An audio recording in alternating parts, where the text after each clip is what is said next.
प्यारे साथियों नमस्कार। आशा करता हूं कि आप सभी बहुत अच्छे होंगे, बहुत बढ़िया होंगे, शानदार होंगे, एकदम फर्स्ट क्लास होंगे।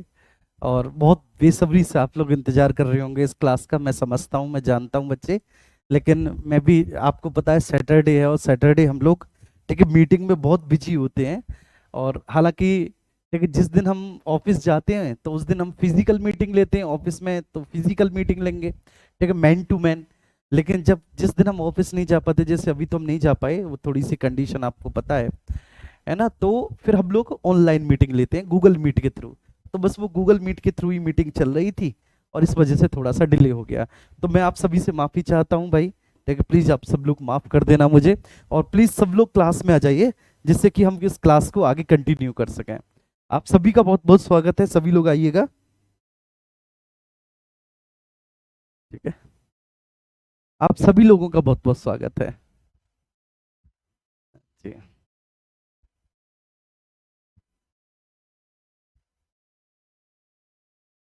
ठीक है, आइए। तो नमस्कार जी, नमस्कार। ठीक है, बात करेंगे अरब आक्रमण के बारे में आज हम। अरब इन्वेशन, अरब आक्रमण, ठीक है। और इसके साथ साथ नॉट इवन अरब आक्रमण, ठीक है, बल्कि आज हम इस्लाम को भी देखेंगे थोड़ा सा। द राइज ऑफ इस्लाम, इस्लाम का उदय। ठीक है, ये आज के हमारे टॉपिक है। एक, इस्लाम का उदय,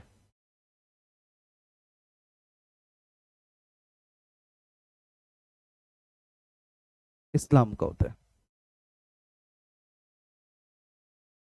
ठीक है, तो आइए जी। हाँ, सभी के कमेंट्स हो रहे हैं मुझे। मिनी चंद्रा, भानु चौधरी, प्रेम सिंह, रितु जी। चलिए, थैंक यू सो मच। चलो, पता था आप लोगों को मीटिंग है, बहुत अच्छी बात है। बहुत अच्छा लगता है आप लोगों को, मतलब बहुत अच्छा लगता है मुझे आप लोगों का ये प्यार देखते हुए, बहुत शानदार लगता है। आइए बच्चे, तो सबसे पहले हम लोग बात करेंगे हमारे जो राजपूत राजवंश हैं। दो वंश हो चुके थे राजपूतों में, ठीक है। और वे दो वंश कौन कौन से हो चुके थे राजपूतों में मेरे प्यारे बच्चे? एक तो हमने शाकंभरी के चौहान कर लिए थे, और गुजरात के चालुक्य सोलंकी। तो गुजरात के चालुक्य सोलंकी वंश, जिसमें हमने ठीक है सभी शासकों को देखा और उनके शासनकाल में घटित होने वाली सभी प्रमुख घटनाओं को देखा हमने, ठीक है, चालुक्य सोलंकी वंश। और दूसरा मेरे प्यारे बच्चे हमने देखा था, ठीक है, शाकंभरी या अजय मेरू के चौहान। ठीक है, ये हमने देखे थे। तो दो देखे, अभी तीन राजवंश और बचे हुए हैं, और फटाफट से इन तीनों को हम और देख लेते हैं। और इन तीन को देखने के बाद देखो, हमने गुजरात का चालुक्य सोलंकी वंश ये देख लिया था। देखिए, इस राजवंश के सारे शासक जो हैं उनके बारे में एक विशेषता ये है कि हर एक राजा जो है वह अपने उत्तराधिकारी को अपनी गद्दी सौंप देता है ना, उसके पक्ष में गद्दी त्याग देता है।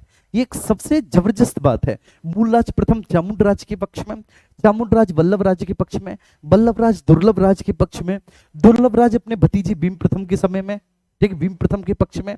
और आप सब लोग जानते हैं कि ये जो भीम प्रथम है, भीम प्रथम के समय में क्या हुआ था मेरे प्यारे बच्चे, बताएंगे मुझे? देखिए, सोमनाथ पर आक्रमण हुआ था महमूद का। और महमूद पर ये जो सोमनाथ का आक्रमण हुआ था, महमूद पर सोमनाथ के बच्चे, इस आक्रमण में सोमनाथ को बड़ी बेरहमी से लूटा गया। इसने महमूद के आक्रमण का सामना नहीं किया, बल्कि महमूद के वापस लौट जाने पर इसने सोमनाथ के मंदिर का पुनः जीर्णोद्धार करवाया, है ना। फिर ये सारी चीजें, जयसिंह सिद्धराज, ठीक है, ये सबसे शक्तिशाली शासक कह सकते हैं आप इस राजवंश के, ठीक है, वो रहे जिन्होंने, ठीक है ना, गुजरात के पाटन में एक सहस्त्रलिंग नामक एक नगर की स्थापना की थी बच्चे, ठीक है, एक कृत्रिम झील बनवाई थी इन्होंने, ठीक है। इसके अलावा इन्होंने वहां पर रुद्र महाकाल का मंदिर बनवाया था। फिर कर्ण प्रथम कर्णेश्वर कर्णावती नागा नगर बसाया, अहमदाबाद नगर को बसाई जाने का श्रेय इन्हीं को दिया जाता है। ये सारी चीजें हमने कल देख ली थी, ठीक है, सब कुछ। फिर इसके बाद फिर हमने ये चौहान राजवंश से शाकंभरी अजय मेरू के चौहान, ठीक है, इसको भी हमने देख लिया था, ठीक है, शाकंभरी अजय मेरू के चौहान ये भी हमने देख लिए थे। अब हम बात करेंगे कन्नौज का घेड़वाल या राठौड़ वंश। ठीक है, आई थिंक कन्नौज का घेड़वाल या राठौर वंश भी हमने देख ही लिया था, लेकिन फिर भी हम समझ लेते हैं। संस्थापक चंद्रदेव हैं, चंद्रदेव के बाद मदन चंद है, गोविंद चंद है, विजय चंद है, जयचंद है और हरिश्चंद है। शायद इसको भी हमने देख लिया था। ठीक है, अगर हम बात करें तो गोविंद चंद इस राजवंश के सबसे शक्तिशाली शासक हैं, सबसे महान शासकों में से एक हैं जो गोविंद चंद्र हैं एक्चुअली। ठीक है ना। और अगर मैं बात करूं जयचंद के बारे में, तो जयचंद भी एक शक्तिशाली शासक है, लेकिन जयचंद ठीक है पूरब की तरफ विस्तार करना चाहता था, और इस क्रम में वो बंगाल के एक सेन शासक लक्ष्मण सेन से पराजित हुआ था। फिर चंदावर का युद्ध जयचंद के समय की सबसे प्रमुख घटना है, ठीक है, जहां पर लगभग जीतता हुआ जयचंद ठीक है अंत में हार गया, और ये यमुना नदी के तट पर हुआ था। देखिए ये जो युद्ध हुआ था। और इसके बाद फिर हरिश्चंद्र है। हरिश्चंद्र जयचंद का बेटा है, लेकिन वो एक कमजोर शासक सिद्ध होता है। वह कभी अपने आप से तुर्कों को स्वतंत्र नहीं करा पाता हरिश्चंद्र, और इस तरह से कन्नौज का गेड़वाली राठौर वंश का भी पतन हो जाता है। ठीक है जी। आ रही है ना ये बात सभी को समझ में? अच्छा एक बात बताइए, मैं ये देख रहा हूँ कि पीडीएफ नीचे से ऐसे कैसे हो जाती है ये? जी। देखिए जबकि ये तो बिल्कुल यहाँ से तो बिल्कुल सही है, यहाँ से तो बिल्कुल सही है, फिर ऐसे कैसे हो जाती है ये भाई? चलो ठीक है ना। ये भी हो गया था ना बेटा, जी हाँ, कन्नौज का घेड़वाली या राठौर वंश भी हो गया था, जयचंद, हरिश्चंद्र। आइए अब हम बात करेंगे जेजाक भुक्ति या बुंदेलखंड के चंदेल, इनके बारे में बात करेंगे। जेजाक भुक्ति या बुंदेलखंड के चंदेल, इस राजवंश का संस्थापक है नन्नुक। जेजाक भुक्ति या बुंदेलखंड, जेजाक भुक्ति का मतलब है कि यहाँ पर एक शासक है जयसिंह, ठीक है, या जयशक्ति। तो इस राजवंश के जो शासक है जयशक्ति, जयशक्ति के नाम पर ही इस पूरे राजवंश का नाम जेजाक भुक्ति पड़ा। भुक्ति का मतलब क्या होता है? प्रांत। तो जयशक्ति का प्रांत, ठीक है, जयशक्ति का प्रांत मतलब एक ऐसा क्षेत्र जहां पर जयशक्ति नाम का राजा शासन करता है, ये उसका क्षेत्र है। तो इसलिए उसको क्या बोला गया? जेजाक भुक्ति बोला गया। और आज वर्तमान में वो जो जेजाक भुक्ति के क्षेत्र हैं, ठीक है, वह बुंदेलखंड के क्षेत्र कहे जाते हैं। वर्तमान में जेजाक भुक्ति के क्षेत्र बुंदेलखंड के क्षेत्र कहे जाते हैं। तो बुंदेलखंड के चंदेलों के बारे में हम लोग चर्चा करेंगे। तो इस राजवंश का संस्थापक है नन्नुक। नन्नुक के बाद फिर यहाँ पर आप जितने भी शासक देख रहे हैं, ठीक है, बागपति, जयशक्ति, विजय शक्ति, हर्ष, इनके बारे में आपको कोई बहुत महत्वपूर्ण जानकारी नहीं मिलेगी, ठीक है। लेकिन इस राजवंश का जो 6वें नंबर का शासक है यशोवर्मन, यशोवर्मन को ठीक है वास्तविक संस्थापक कहा जाता है। माना जाता है कि इस राजवंश के वास्तविक प्रतिष्ठा में जो वृद्धि हुई, ठीक है, वास्तविक तौर पर ये जो राजवंश स्थापित हुआ अपने संपूर्ण वैभव और गौरव के साथ, वह यशोवर्मन के समय में स्थापित हुआ, ठीक है, वह यशोवर्मन के समय में स्थापित हुआ।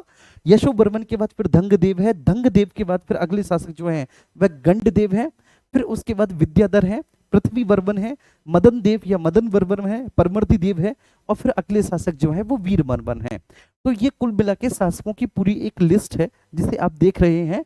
तो जेजाक भुक्ती बुंदेलखंड के चंदेल, जेजाक भुक्ती बुंदेलखंड के चंदेल जो है संस्थापक नन्नुक साहब है। इस राजवंश के जो संस्थापक है नन्नुक है। नन्नुक के बाद अगला जो शासक है वो है बागपति है। एक बार कृपया आप याद करेंगे तो नन्नुक संस्थापक है, नन्नुक के बाद बागपति, फिर जयशक्ति, फिर विजय शक्ति, फिर हर्ष। लेकिन हर्ष के जो पुत्र हैं यशोवर्मन, यशोवर्मन को इस राजवंश का वास्तविक संस्थापक माना जाता है। फिर धंगदेव है, धंगदेव के बाद फिर गंडदेव है, गंडदेव के बाद फिर विद्याधर होंगे बच्चे, वही विद्याधर है, आप समझ गए कौन से विद्याधर? जिन्होंने राज्यपाल को इसलिए पराजित किया, इसलिए दंडित किया कि वह महमूद के आक्रमण का सामना किए बिना भाग खड़ा हुआ था। इसी वजह से उन्होंने राज्यपाल को दंडित किया, पराजित किया, ये वही विद्याधर हैं।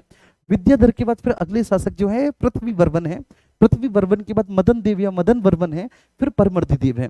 परमर्दी देव वही है जब पृथ्वीराज चौहान आप पढ़ रहे थे तो पृथ्वीराज चौहान ने परमर्दी देव को एक रात्रि अभियान में पराजित किया था। और परमर्दी देव के दो वीर सेनापति थे जिनकी शौर्य गाथाएं, ठीक है, उस संपूर्ण क्षेत्र में बच्चे बड़ी लोकप्रिय थी। और आज भी आला बुंदेलखंड के क्षेत्रों में चले जाएंगे तो आज भी आला और उदल गाया जाता है, जो कि बेसिकली वीर रस की कविताएं हैं और आला एवं उदल की वीरता के बारे में बताती हैं। तो परमर्दी देव के सेनापति थे आला उदल, और दोनों को पृथ्वीराज चौहान ने एक रात्रि अभियान में पराजित किया था। और उसके बाद इस राजवंश का जो अंतिम शासक सिद्ध हुआ वो वीर वर्मन हुआ। चंदेलों को क्यों जाना जाता है इतिहास में? तो चंदेलों को हम इतिहास में जानते हैं बच्चे उनके स्थापत्य के कारण। जो खजुराहो के मंदिरों का विकास हुआ है वह चंदेलों के समय में हुआ है। ठीक है, खजुराहो में ही कंदरिया महादेव जी का जो मंदिर है जिसमें विश्व की सबसे बड़ी नंदी जी की मूर्ति है, वह इन्हीं के द्वारा बनवाया गया है, चंदेलों के द्वारा बनवाया गया है। तो चंदेल अपने स्थापत्य के लिए बहुत ज्यादा जाने जाते हैं। चंदेलों के समय में स्थापत्य कला का ठीक है बहुत ज्यादा विकास हुआ, बहुत ज्यादा विकास हुआ बच्चे। क्लियर है? ये बस समझ में आई? आइए अब हम यहाँ पर चलते हैं। नन्नुक इस वंश का संस्थापक है नन्नुक। अब देखो जो शुरुआती संस्थापक शासक होते हैं वे सामान्य स्थिति के एक सामंत ही रहे होते हैं। बस ये होता है कि किसी केंद्रीय सत्ता के अवसान के बाद, ठीक है, वह जब पहले केंद्रीय शक्ति के अंतर्गत सामंत थे, उनके सूबेदार थे, लेकिन जब केंद्रीय शक्ति का अवसान हो जाता है, केंद्रीय शक्ति लगातार कमजोर होने लगती है, तो ये धीरे धीरे स्वतंत्र होने लगते हैं और ऐसी स्थिति में अपने आप को स्वतंत्र घोषित करके अपने, ठीक है, किसी वंश के नाम पर, कुल के नाम पर या अपने ही नाम पर एक राजवंश स्थापित कर देते हैं। और इसी तरह से एक राजवंश स्थापित हुआ, ठीक है, नन्नुक के समय में, जिसको हम चंदेल राजवंश कहते हैं। तो वह इस राजवंश का संस्थापक है, वह साधारण स्थिति का सामंत है। देखो आपने शुरुआती जितने भी संस्थापक देखे, सब में आपने क्या देखा, ठीक है, सभी संस्थापकों में आपने ये देखा कि वह एक साधारण स्थिति का सामंत है। बोलो देखा कि नहीं कि वह एक साधारण स्थिति का सामंत है। जय शक्ति के नाम पर इस राजवंश का नाम जीजाक बुक्ति पड़ा, ठीक है ना, ये ध्यान रखना। जो जय शक्ति है ना, मतलब जय शक्ति की भुक्ति, तो इसलिए जय शक्ति के नाम पर इस राजवंश का नाम क्या पड़ा, जय शक्ति के नाम पर इस राजवंश का नाम जीजाक भुक्ति पड़ा, जीजाक भुक्ति पड़ा। नन्नुक इस वंश का संस्थापक है, साधारण स्थिति का सामंत है। जय शक्ति के नाम पर ही इस राजवंश का नाम एक्चुअली जीजाक भुक्ति पड़ा है। ये बात समझ में आई? एक बार थम्स अप करेंगे सब लोग नन्नुक के बारे में। अच्छा, महेंद्र तिवारी खजुराहो छतरपुर जिले में है। जी हाँ बेटा,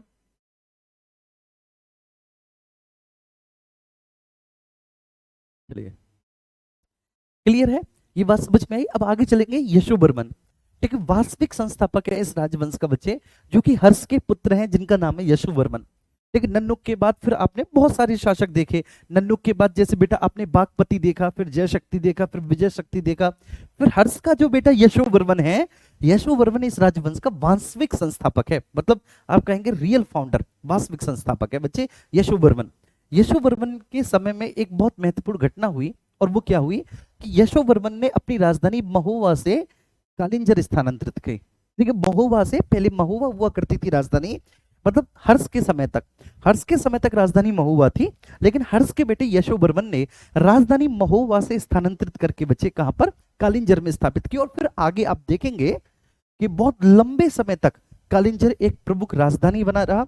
कालिंजर का किला भारत के सबसे शक्तिशाली किलों में एक बना रहा, और वो कालिंजर का ही किला था जिसको शेरशाह सूरी बच्चे जीतते समय, ठीक है, मृत्यु की नींद सो गया था। ये वही कालिंजर का किला है कि शेरशाह सूरी उक्का नामक एक प्रक्षेपास्त्र उसमें फेंक रहा था, ठीक है, लेकिन वो कैसे भी फेल हो गया। पास में बारूद का एक टीला था और उसी पर वह आके गिरा और बुरी तरह से जख्मी हो गया। ठीक है, तो वो कालिंजर है। कालिंजर का किला भारत के, ठीक है, सबसे शक्तिशाली दुर्गों में से एक रहा है। ठीक है, लेकिन जो उसकी नींव डाली थी, ठीक है, उस स्थान विशेष की जो नींव डाली थी बच्चे, वो यशोवर्मन ने डाली थी कि जब उन्होंने अपनी राजधानी महोबा से कालिंजर स्थानांतरित की। फिर इसके बाद खजुराहो में चतुर्भुज मंदिर का निर्माण। अब यहां से देखो, ध्यान रखना, हमेशा आप चंदेलों को किस लिए जानेंगे, स्थापत्य के विषय में जानेंगे। ठीक है, चंदेलों का भारत में सबसे बड़ा योगदान क्या है, तो चंदेलों का योगदान है बच्चे स्थापत्य कला में। ठीक है, स्थापत्य कला का बहुत बड़ी मात्रा में चंदेलों के समय में विकास हुआ, और स्पेशली, ठीक है, जिस एक नगर में चंदेलों ने, ठीक है, इस कला का निर्माण किया था, स्थापत्य को विकसित किया, वह नगर स्पेशली खजुराहो है। तो खजुराहो में इन्होंने चतुर्भुज मंदिर का निर्माण करवाया यशोवर्मन ने। तो बस ध्यान रखना है कि यशोवर्मन के समय में खजुराहो में चतुर्भुज मंदिर का निर्माण हुआ। फिर यशोवर्मन के बाद फिर धंगदेव, धंगदेव अगले शासक हुए, ठीक है, शक्तिशाली शासक हुए। धंगदेव ने महाराजाधिराज की उपाधि धारण की। धंगदेव साहब को भी स्थापत्य में बहुत रुचि थी, और इनको खजुराहो के मंदिरों का वास्तविक संस्थापक कहा जाता है। जहां इनके पिताजी ने, ठीक है, जिनका नाम यशोवर्मन है, उन्होंने केवल खजुराहो में एक चतुर्भुज मंदिर का निर्माण करवाया, वहीं धंगदेव ने खजुराहो का वास्तविक विकास किया। इनकी भी स्थापत्य में बहुत ही ज्यादा रुचि थी, और इसलिए ध्यान रखना, इनको वास्तविक संस्थापक कहा जाता है मेरे प्यारे बच्चे, क्योंकि बहुत ज्यादा रुचि थी खजुराहो के। ठीक है, अब इन्होंने कंदरीय महादेव का निर्माण करवाया, और कंदरीय महादेव मंदिर में ही विश्व की सबसे बड़ी नंदी जी की मूर्ति है। ये बहुत प्रश्न पूछा जाता है। तो इन्होंने कंदरीय महादेव के निर्माण करवाया, ठीक है, धंगदेव ने। कंदरीय महादेव के मंदिर का निर्माण धंगदेव ने, और इस कंदरीय महादेव के मंदिर में ही विश्व की सबसे बड़ी नंदी की मूर्ति है। ये बात आ रही है समझ में? कंदरीय महादेव मंदिर में ही विश्व की सबसे बड़ी नंदी जी की मूर्ति है। इसके बाद फिर अगले शासक हुए गंडदेव। ये धंगदेव के बेटे हैं गंडदेव। जब महमूद ने आक्रमण किया था कन्नौज पर मेरे प्यारे बच्चे, और महमूद के आक्रमण का सामना ना कर भागने वाले प्रतिहार शासक राज्यपाल को दंडित करने के लिए इन्होंने अपने पुत्र विद्याधर को भेजा। विद्याधर ने बच्चे राज्यपाल की हत्या करके उसके बेटे त्रिलोचन पाल को ठीक वहां का शासक बना दिया। फिर आगे बहुत सारे शासक होंगे और फिर इस पे एक शासक आपको देखने को मिलेंगे, परमर्दी देव। ठीक है, परमर्दी देव के दो वीर सेनापति थे, आला एवं उदल। बस इतना ध्यान रखना है परमर्दी देव साहब के बारे में कि दो वीर सेनापति थे परमर्दी देव के, आला एवं उदल, जिनको पृथ्वीराज चौहान ने महज एक रात्रि अभियान में पराजित किया था। आला एवं उदल को पृथ्वीराज चौहान ने एक रात्रि अभियान में पराजित किया था। और फिर आगे वीर वर्मन, इस राजवंश का अंतिम शासक वीर वर्मन। ठीक है, चलिए अब इसके बाद हम बात करेंगे मालवा के परमार। अगर चंदेलों को आप स्थापत्य के विषय में जानते हैं तो आप परमारों को जानेंगे बच्चे ठीक काव्य के विषय में। बात समझ में आ रही है? इनको जानेंगे आप काव्य के विषय में।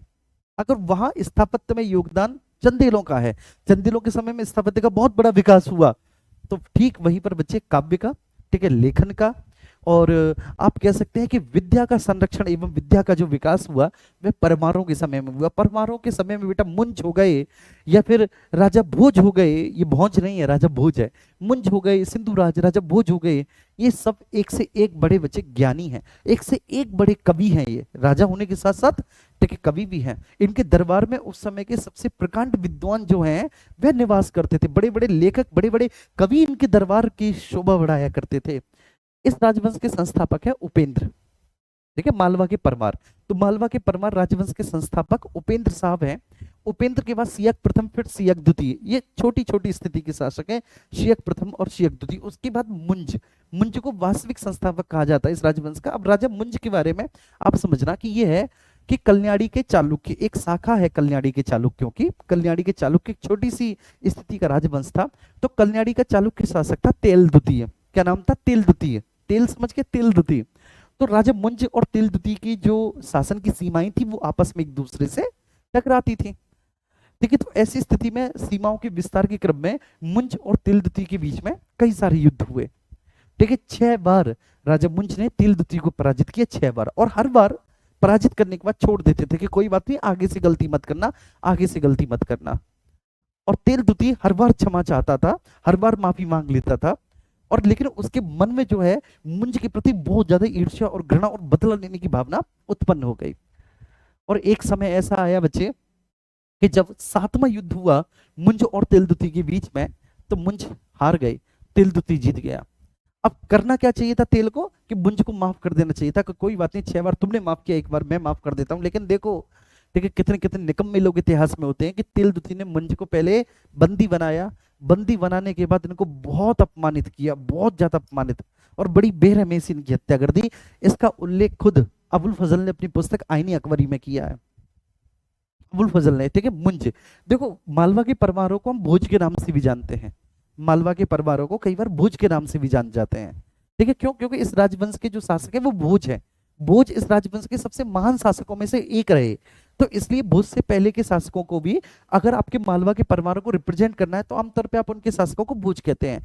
तो एक कहावत भी है, कहाँ राजा भोज और कहाँ गंगू तेली। ठीक है ना, ये कहावत है। तेली, वो तेल द्वितीय है मेरे प्यारे बच्चे, तेली। देखिए एक इतना नालायक और नीच प्रवृत्ति का व्यक्ति, ठीक है, आप जिसके बारे में सोच सकते हैं कि जिसे 6 बार पराजित करके भी छोड़ दिया, लेकिन अगर एक बार उसका मौका मिला, एक बार उसको मौका लगा तो फिर उसने नहीं छोड़ा।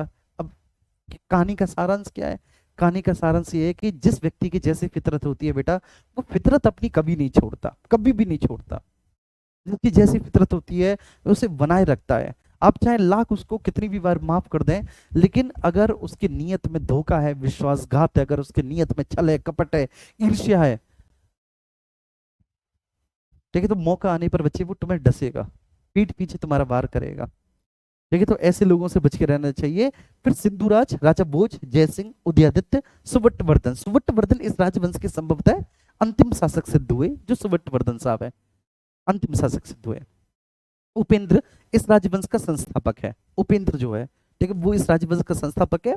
और इस राजवंश के प्रारंभिक शासक एक सामान्य स्थिति के सामंती थे। देखो ये तो एक रटी रटाई कहानी हो गई। किसी भी राजवंश के प्रारंभिक स्थिति के जो शासक थे वो सामान्य स्थिति के सामंती थे। ठीक, किसी भी राजवंश के प्रारंभिक स्थिति के जो शासक थे वो, ठीक है ना, एक सामान्य स्थिति के सामंती थे। ठीक है। अब चाहे वो मालवा के परिवार हो, जेजाक मुक्ति के चंदेल हो, या फिर अजय मेरू के चौहान हो, शाकंभरी के चौहान हो, सबके बारे में ये है। लेकिन इस राजवंश के, परमार राजवंश के संस्थापक उपेंद्र, पता है कई बार क्वेश्चन कैसे आते हैं, क्वेश्चन इस तरह से पूछे जाते हैं कई बार कि एक तरफ तो राजवंश और दूसरी तरफ उनके संस्थापक लिखे हुए होते हैं और आपको मिलाना होता है, मिलाना होता है। तो अब जैसे कई बार उपेंद्र नहीं आएगा, ये ध्यान रखना, उपेंद्र नहीं आएगा क्योंकि उपेंद्र शुरुआती संस्थापक है, मुंज वास्तविक संस्थापक है। तो इसलिए मालवा के परमारों में कई किताबों में भी मुंज को संस्थापक बताया गया होगा। तो जब कई किताबों में मुंज को संस्थापक बताया गया है या एग्जाम में भी मुंज आ जाए, तो कहने का मतलब क्या है कि वो वास्तविक संस्थापक की बात कर रहा है। ठीक है, लेकिन क्या हम पुरखों को भूल सकते हैं जिन्होंने नींव डाली?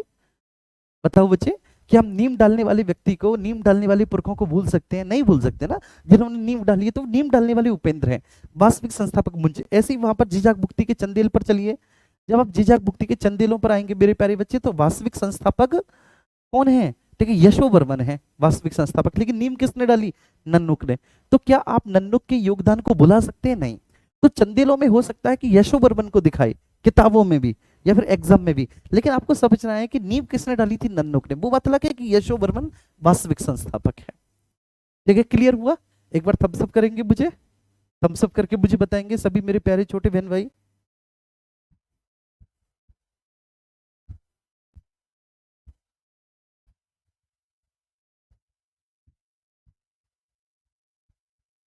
जी।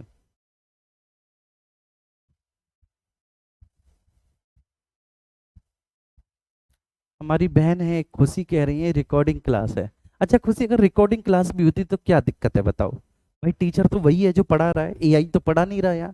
ऐसा तो है नहीं कि दिग्विजय की शक्ल में कोई रोबोट मैंने खड़ा कर दिया यहाँ पे। तो दिक्कत है कि दिग्विजय मेहनत नहीं कर रहा, दिग्विजय रोबोट से पढ़वा रहा है। रिकॉर्डिंग भी होती तब भी तो इतनी एनर्जी लगती बेटा, ये बताओ। वैसे तो ये क्लास का लाइव अगर मैं तुम्हारा नाम पढ़ पा रहा हूँ, लेकिन खुशी ये ट्रिक थी अपना नाम बुलवाने की, है ना?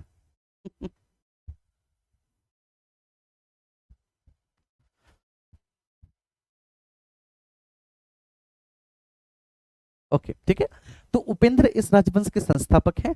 उपेंद्र के बाद जो अगले शासक हुए वो शियक प्रथम हुए, और शियक प्रथम के बाद जो अगले शासक हुए शियक द्वितीय हुए, फिर हुए मुंज। मुंज वास्तविक संस्थापक है। मुंज के बाद सिंधुराज, फिर राजा भोज। जैसे कि ये भोज वही है जिन्होंने भोपाल नगर की स्थापना की, जिसको मतलब इन्होंने भोजपुर नामक नगर बसाया था, और उस भोजपुर को आज वर्तमान में आप ठीक है भोपाल के नाम से जानते हैं। तो भोज, जयसिंह, उदयादित्य और सुवर्णवर्धन। ठीक है, हम यहाँ पर थे। ठीक है, उपेंद्र इस राजवंश का संस्थापक है और इस राजवंश के प्रारंभिक शासक एक सामान्य स्थिति के सामंत थे। डायरेक्ट मुंज पर आएंगे। मुंज जो कि इस राजवंश के वास्तविक संस्थापक हैं। ठीक है, सियक द्वितीय के पुत्र हैं राजा मुंज। ठीक है, क्योंकि सियक प्रथम, सियक द्वितीय और उसके बाद मुंज, तो इस राजवंश के वास्तविक संस्थापक हैं। जी।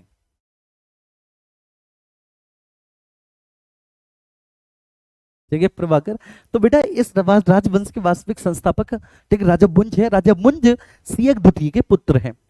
देखिए इन्होंने कल्याणी के चालुक्य शासक, अब देखो आएगा मुंज के बारे में कि राजा मुंज ने कल्याणी के चालुक्य शासक तेल द्वितीय को, तेल सेकंड को, तेल सेकंड को, तेल द्वितीय को 6 बार पराजित किया, परंतु 7वीं बार तेल द्वितीय ने इन्हें पराजित कर बंदी बना लिया और अपमानित कर इनकी बड़ी बेरहमी से हत्या कर दी। इसका उल्लेख स्वयं बेटा अबुल फजल ने अपनी पुस्तक आईने अकबरी में किया है। तो देखो कहते हैं ना इतिहास हमें सिखाता है, क्या सिखाता है इतिहास? कि शत्रु को कभी माफ नहीं करना चाहिए। पृथ्वीराज चौहान ने क्या बड़ी गलती की, ये तो कि उन्होंने मोहम्मद गौरी को कई बार पराजित करने के बाद उन्हें माफ कर दिया। ठीक है, आज देख लो कि इतिहास ने कितनी करवट बदली। तो माफ नहीं करना चाहिए किसी को, नहीं। मैं माफी के पक्ष में नहीं हूं, क्योंकि मैं एक बात आपको बता दे रहा हूं, आप कान खोल के सुन लेना मेरे प्यारे बच्चे। अगर आप ठीक है हस्बैंड है तो आप भी सुन लें, और यदि आप वाइफ है तो आप भी सुन लें। और अगर शादी नहीं हुई अभी, अभी अनमेरिड हैं, किसी रिलेशनशिप में है, गर्लफ्रेंड है या बॉयफ्रेंड है, तो तब भी सुन लें। अगर एक बार आपने किसी से झूठ बोल दिया, एक बार यदि आपसे किसी ने झूठ बोल दिया या आपने किसी से झूठ बोल दिया, ठीक है, सपोज एक छोटा सा एग्जांपल देता हूं। मेरे पास एक लड़के का मैसेज आया। ठीक है, बच्चे मुझसे बहुत घुल मिल जाते हैं, इस तरह से उन्हें लगता है कि हमारी जैसा है ये। तो बहुत रो रहा था बच्चा, बहुत परेशान था। मैंने कि बता बेटा क्या बात है, क्यों परेशान है? तो फिर उन्होंने सारी बात बताई। देखिए बहुत छोटी सी स्टोरी की रूप में इसको मैं कंक्लूड करूंगा कि बहुत रो रहा था शुरुआत में। मैंने समझाया, मैंने कोई बात नहीं बेटा बता मुझे कि सर मैं बहुत हिम्मत करके बोल पा रहा हूँ, मैंने कि बिल्कुल, तो आप ये सोचो कि ये है ही नहीं, कोई सर नहीं है, ये तुम्हारा एक दोस्त है, तुम्हारा बड़ा भाई है, और तुम बस अपनी प्रॉब्लम शेयर कर रहे हो। कई बार मैं समझ जाता हूँ, ठीक है ना, जब बच्चा बात करता है तो क्या परेशानी रही होगी। मैंने कि बिल्कुल छोड़ दो तुम इस बात को कि तुम किसी टीचर से बात कर रहे हो, ये तो तुम अपने दिल में रखना ही नहीं है। तुम भाई से बात कर रहे हो अपने से, बताओ क्या बात है कि सर मेरा यूपी कांस्टेबल का एग्जाम था, मैंने बहुत मेहनत की, मैं रिलेशनशिप में था, पिछले 6 सालों से रिलेशनशिप में था, और हमारी रिश्तेदारी में ही एक लड़की है, और सर मैंने कहा कि थोड़ा सा फोन फोन पे हम बातचीत करना बंद कर देते हैं, क्योंकि अल्टीमेटली अगर मेरी जॉब लग गई तो हमारे लिए ही अच्छा होगा, कल को हम शादी करेंगे तो मेरी जॉब लग जाएगी तो यार, है ना। तो जैसे तैसे सर मैंने समझाया, वो समझ गई, वो मान गई, हालांकि ठीक है मेरा कांस्टेबल में तो नहीं हुआ, मैं कुछ ही नंबर से बचा, उसने अपनी मार्कशीट भी शेयर की, सर कुछ ही नंबर से बचा, लेकिन मुझे बाद में पता चला कि इस दौरान उसने 2-3 लड़कों से बातचीत शुरू कर दी, और 2-3 लड़कों से बातचीत शुरू करने के बाद जब मुझे पता चली, और सब मुझे इसलिए पता चल गई, इस वजह से मुझे पता चल गई कि वो जो सिम थी वो मेरे ही नंबर पे थी, ठीक है, पोस्ट पेड सिम थी, तो उसका बिल आया, तो मैंने जब देखा तो 3-3 4-4 घंटे की कॉल डिटेल उसमें कॉल लॉग पड़ा हुआ था, बातचीत पड़ी हुई थी। तो मेरा दिमाग ठनका, जब मैंने फोन मिलाया उन लड़कों को, तो मैंने उनसे पूछा कि कहाँ से हैं, तो इस तरह से चीजें हुई। सर अब वो मुझसे माफी मांग रही है और ऐसे कैसे करके। तो अब बताओ सर, अब मेरा यूपीएसआई का एग्जाम आने वाला है, दरोगा का। तो फिर मैंने उससे एक बात कहा था, मैंने कि बेटा, जो एक बार गलती कर सकता है, जो एक बार बेवफा हो सकता है, जो एक बार मक्कारी और झूठ कर सकता है, फरेब कर सकता है, भविष्य में कभी उस पर विश्वास मत करना कि वो आगे नहीं करेगा। और एक और बात बताऊं, गलती कभी अनजाने में नहीं होती, जान मान के होती है गलती बेटा। कह देते हैं ना, अनजाने में तो गलतियां बच्चों से होती है, बच्चे को नहीं पता कि ये फोन है, लेकिन वो नहीं जाता कि फोन है, वो फेंक देगा इसको, ये समझते हुए कि ईंट का टुकड़ा है। बच्चों को इसलिए हम लोग माफ कर देते हैं। देखिए, तो मैं आपको एक बात बता रहा हूँ, ये आप हमेशा ध्यान रखना, अगर आप रिलेशनशिप में और कभी ऐसा हुआ है, चाहे आप एक हस्बैंड है या वाइफ है, और कभी भी ऐसा हुआ है कि आपसे झूठ बोला गया, आपको धोखा दिया गया और आपको पता चला है, ठीक है, महज, ठीक है, और ये कहा गया है कि केवल बात ही तो की थी, कोई बात नहीं, केवल बात ही तो की थी और वो, तो समझ जाना कि रॉन्ग नंबर है, मतलब झूठ बोला है।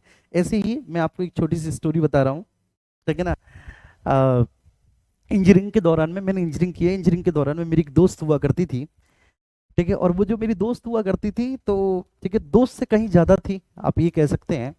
तो वो एक बात मुझसे कहती थी कि यार ये लड़का मुझे देख रहा है, यार ये लड़का मुझे देख रहा है। तो मैं, 1-2 बार तो मैंने इग्नोर किया, फिर एक दिन मैंने बोला, मैंने कि एक बात बता, तुझे कैसे पता कि वो लड़का देख रहा है? इसका मतलब है तूने भी तो देखा होगा, तभी तो तुझे पता चला कि वो तुझे देख रहा है। समझ रहे हो ना इसका मतलब? चलो, समझदार हो तुम लोग। तो यहाँ पर राजा मुंज और तेलदुती की कहानी से हमें यही जानकारी या यही शिक्षा मिलती है, दैट इज बेसिकली अ, ठीक है, वेरी वेल नोन नॉलेज, कि हमें इस बात का उल्लेख, इस बात की जो जानकारी मतलब मिलती है ना बच्चे, वो ठीक है अपने आप में बहुत सीख लेने वाली है। यही इतिहास से हम सीखते हैं कि अबुल फजल ने स्वयं आईने अकबरी में इसका उल्लेख किया है, देखिए इस घटना का।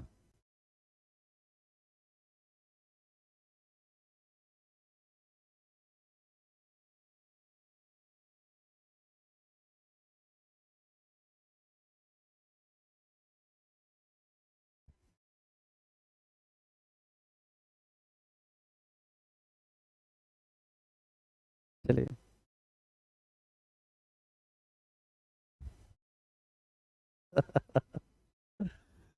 कार्तिकेय कह रहे हैं, सुन रही हैं मैम आप? चलिए आइए। ठीक है, तो अबुल फजल ने आईने अकबरी में किया है, ठीक है, वह स्वयं विद्वान था और बेटा विद्वानों को आश्रय देता। अब देखो इस राजवंश की, परमारों की सबसे बड़ी खासियत क्या है, ठीक है, कि परमार विद्वान है, स्वयं विद्वान है, और विद्वानों के आश्रयदाता है, मतलब इनके समय में जो है ना, साहित्य का विकास बहुत अधिक हुआ है, काव्य का विकास बहुत अधिक हुआ है, बहुत बड़े बड़े लेखक इनके दरबार में निवास करते हैं। ये मेन बात है बच्चे इनके समय में। चलिए,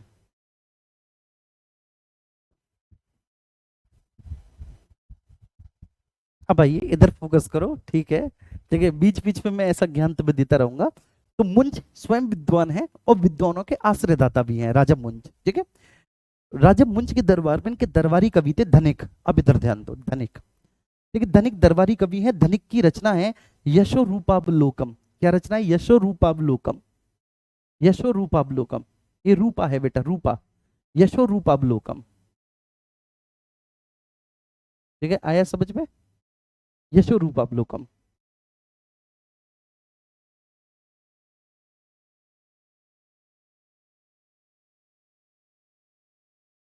ठीक है, इज डेट क्लियर है? एक बार थम्स अप करो। स्वयं विद्वान था, विद्वानों का आश्रय देता था, धनिक इनके दरबारी कवि थे, राजा मुंज के। राजा मुंज के धनिक क्या थे? दरबारी कवि थे बेटा। ठीक है, और इनकी रचना का नाम है यशोरूपावलोकम। तो आपको क्या करना है? धनिक यशोरूपावलोकम ऐसे लिखो सीधे सीधे, धनिक लिखो, धनिक और यशो रूपावलोकम। ठीक है, धनिक। ठीक है, इसके बाद पद्मगुप्त। पद्मगुप्त इनके दरबार में रहते थे, मुंज के दरबार में। पद्मगुप्त मुंज के दरबार में रहते थे, और पद्मगुप्त की रचना है नवशहशांक चरितम।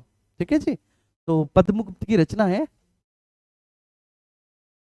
पद्मगुप्त राजा मुंज के दरबार में रहते थे, और ये सब याद करना है आपको, बहुत महत्वपूर्ण है। नवशहशांक चरितम,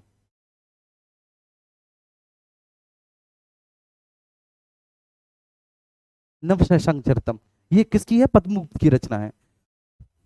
क्या नाम है पद्मगुप्त की रचना का? मेरे साथ साथ बोलो, क्या नाम है बेटा? नवशहशांक चरितम। ये पद्मगुप्त की रचना है, नवशहशांक चरितम। इसके बाद वसंताचार्य हैं, इनकी रचना का नाम काल निर्णय है, वसंताचार्य साहब की रचना। और धनपाल की तीन रचनाएं हैं, सॉरी दो रचनाएं हैं, पक्षीमाला और तिलक मंजरी। तो वसंताचार्य, काल निर्णय, वसंताचार्य, वसंताचार्य की रचना का नाम काल निर्णय,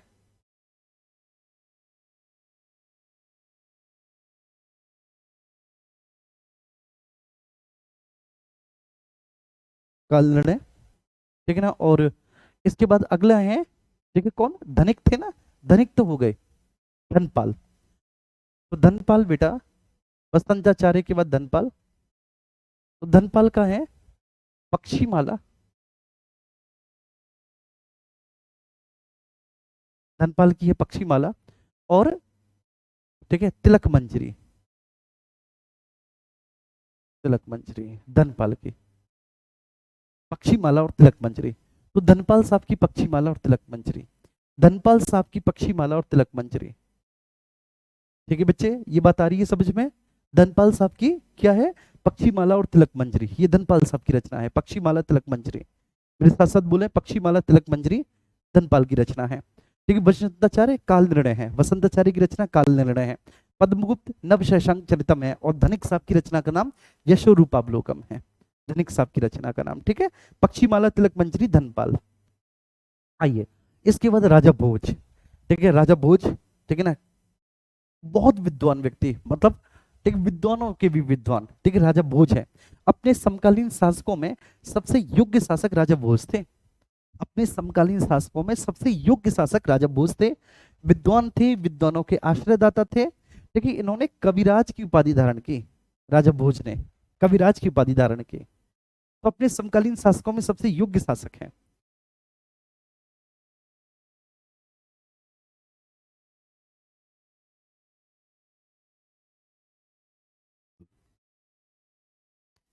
जी, बीनू कह रही है कि सर आपकी वाइफ ने अगर ये क्लास देख ली तो बोलेंगे कि आपकी भी कोई दोस्त थी। अच्छा, या दोस्त से भी बढ़कर। अब बेटा देखो सुनो, ठीक है, पर्सनल चीजों को क्लास में शेयर नहीं करते। ऐसा भी हो सकता है कि जिसने मुझे धोखा दिया बहुत ज्यादा, ठीक है, मैंने उसकी सबसे बेस्ट फ्रेंड को ही प्रपोज कर दिया हो शादी के लिए। ठीक है, कि जीवन भर तू एक सीख सीखेगी कि धोखा देना कितना गलत होता है किसी को। ऐसा भी तो हो सकता है मे भी। तो चलो, राजा भोज अपने समकालीन शासकों में सबसे योग्य शासक कौन थे बेटा? सबसे योग्य शासक राजा भोज थे। ठीक, राजा भोज स्वयं विद्वान थे। ठीक है, नो डाउट, अनडाउटेडली स्वयं विद्वान थे, जबरदस्त विद्वान थे। ठीक है, और ना केवल विद्वान थे बल्कि वे विद्वानों के आश्रयदाता भी थे। इन्होंने कविराज की उपाधि धारण की थी। कविराज की उपाधि क्यों धारण की, ये मैं आगे आपको बताऊंगा बच्चे। और इनके समय में भी स्थापत्य का विकास हुआ है। ठीक है, ऐसी बात नहीं है। इन्होंने उज्जैन से राजधानी को परिवर्तित किया। ठीक है बच्चे, देखिए इन्होंने उज्जैन से राजधानी को परिवर्तित किया, और कहां पर? धारा नगरी को अपनी राजधानी बनाया। इन्होंने उज्जैन से राजधानी को परिवर्तित करके बेटा धारा नगरी को अपनी राजधानी बनाया, और वहां पर धारा नगरी में इन्होंने अनेक मंदिर एवं इमारतों का निर्माण भी करवाया। धारा नगरी में। ठीक है, बहुत सारे मंदिर और बहुत इमारतें इन्होंने धारा नगरी में बनवाई। इन्होंने एक्चुअली जो है ना बच्चे, उज्जैन से अपनी राजधानी को धारा नगरी में परिवर्तित किया था। और उज्जैन से जब अपनी राजधानी धारा नगरी में परिवर्तित की, तो वहां पर अनेक मंदिर एवं इमारतों का निर्माण करवाया इन्होंने।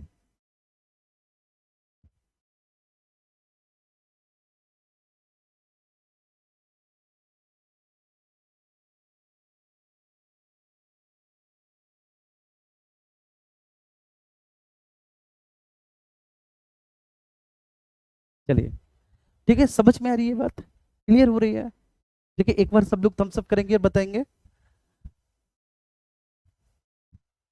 हाँ, जरा सही रहेगा, अच्छा रहेगा बेटा।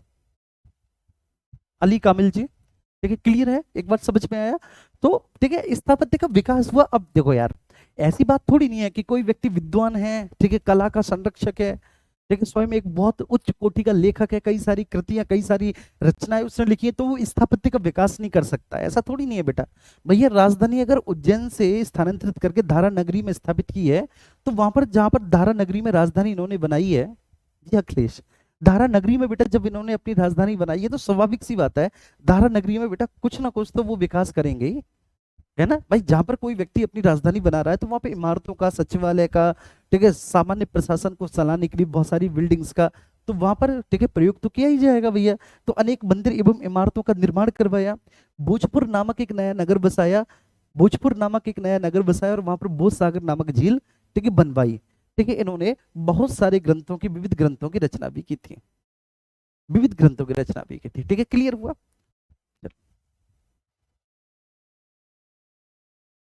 आइए, अरे चलो बेटा, वो ठीक है, इट्स अ, ठीक है ना, पार्ट्स ऑफ जोक, ठीक है वो, ठीक है, ठीक है कि क्लास में हम भी सुबह से क्लासेस ले रहे हैं, मीटिंग ले रहे हैं, ठीक है, ठीक है, माइंड फ्रेश हो गया होगा बहुत अच्छे से, बढ़िया तरीके से। आइए अब क्लास से जुड़ो, ठीक है ना, ठीक है। कभी कभी तो ऐसा होता है, साल 6 महीने में एक बार, कि जब मैं थोड़ा सा हंसी मजाक करता हूँ क्लास में, एक मूड में रहता हूँ हल्का सा, और वो तब होता है कि जब जिस दिन क्लासेस का बर्डन बहुत हो, उस दिन की चलो ठीक है, थोड़ा सा, ठीक है, जो एक्स्ट्रा कॉर्टिसोल है उसको रिलीज किया जाए, जो हमें टेंशन दे रहा है, तनाव दे रहा है ना। चलिए, क्लियर है, बस समझ में आई? तो भोजपुर नामक एक नया नगर बसाया, और वहां पर भोज सागर नामक झील बनवाई। यही भोजपुर को हम भोपाल के नाम से जानते हैं। यही जो भोजपुर है, इसी भोजपुर को भैया जी किस नाम से, इसी भोजपुर को भोपाल के नाम से जाना जाता है। तो भोजपुर नामक एक नया नगर बसाया इन्होंने, और ना केवल भोजपुर नामक एक नया नगर बसाया, और वहां पर इन्होंने भोज सागर नामक झील भी बनवाई। तो भोजपुर नामक नया नगर बसाया, भोज सागर नामक झील बनवाई, और इन्होंने विविध ग्रंथों की रचना की, बहुत सारे ग्रंथ इन्होंने बच्चे बनाए, विविध ग्रंथों की इन्होंने रचना की है। राजधानी इन्होंने उज्जैन से परिवर्तित करके धारा नगरी को बनाया है, और धारा नगरी में इन्होंने अनेक मंदिर एवं इमारतों का निर्माण करवाया है। बिल्कुल लीजिए सौम्या, बिल्कुल लीजिए बेटा।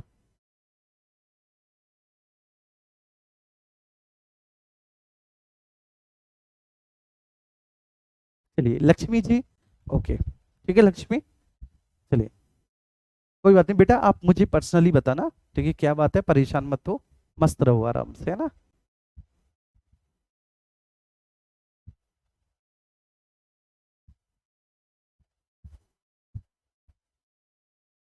ठीक है, क्लियर है? तो भोजपुर नामक नया नगर, और वहां पर भोज सागर नामक एक इन्होंने झील बनाई, विविध ग्रंथों की रचना की। देखो, अब आप इनके ग्रंथों को कैसे याद करेंगे? एस क्यूब, बात समझ में आ रही है?